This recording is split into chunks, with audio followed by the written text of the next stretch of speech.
दोस्तों, उम्मीद करती हूँ आप सब खैरियत से होंगे। आज की जो हमारी कहानी है वो भी एक ट्रू हॉरर स्टोरी है। आज की कहानी सिर्फ हॉरर नहीं, हकीकत पर मबनी है। ये कहानी है एक ऐसे हॉस्टल की जहाँ का कमरा नंबर 203 आज भी बंद रहता है और जो भी वहाँ रुका वो नॉर्मल नहीं रहता।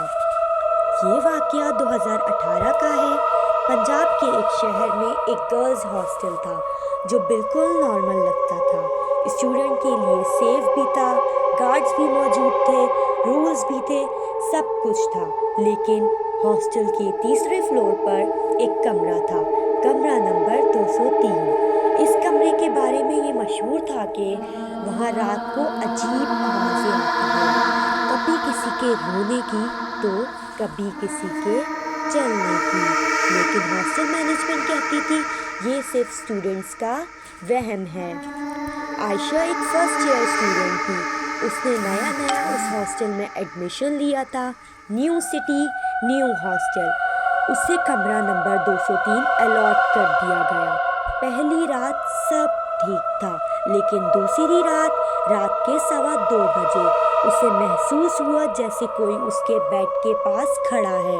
आँख खोली, कोई नहीं, लेकिन कमरे का टेम्परेचर अचानक बहुत ठंडा हो गया।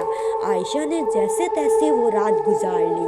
अगली रात आयशा ने बाथरूम का दरवाज़ा खुद ब खुद बंद होते देखा, फिर शीशे पर उंगलियों के निशान। जबकि कमरे में सिर्फ वो अकेली थी। उसने अपनी रूममेट से कहा, लेकिन रूममेट ने उसे बताया मैं तो कल रात घर गई हुई थी। यानी उस रात आयशा अकेली थी। आयशा ने वार्डन से पूछा। बहुत इंसिस्ट करने पर वार्डन ने चुपचाप सच बताया। कुछ साल पहले इस कमरे में एक स्टूडेंट ने खुदकुशी कर ली थी। वजह क्या थी? उस लड़की का कहना था कि उस कमरे में कोई उससे बात करता है। उसके बाद जो भी उस कमरे में रुका मैक्सिमम 2 हफ्ते से ज़्यादा रह नहीं सका। आयशा ने कमरा छोड़ने का फैसला कर लिया, लेकिन उसकी आखिरी रात के 3 बजे कमरे की लाइट ऑफ हो गई और अंधेरे में एक आवाज़ आई, तुम भी चली जाओगी। आयशा चीखी। गार्ड और स्टूडेंट्स आए। कमरे के शीशे पर लिखा था 203 मेरा है। आयशा ने अगले दिन हॉस्टल छोड़ने का फैसला कर लिया। उसके बाद कमरा नंबर 203 सील कर दिया गया।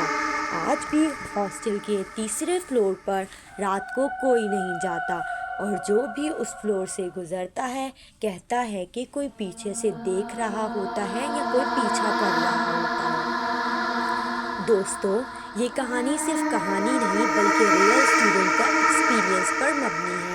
अगर आप कभी हॉस्टल में रहें और कोई कमरा हमेशा बंद मिले तो वजह ज़रूर पूछ लेना, क्योंकि हर बंद दरवाज़ा खाली नहीं होता। उम्मीद करती हूँ मेरी आज की कहानी आप लोगों को बहुत पसंद आई होगी। मिलते हैं एक नई वीडियो के साथ। अल्लाह हाफ़िज़।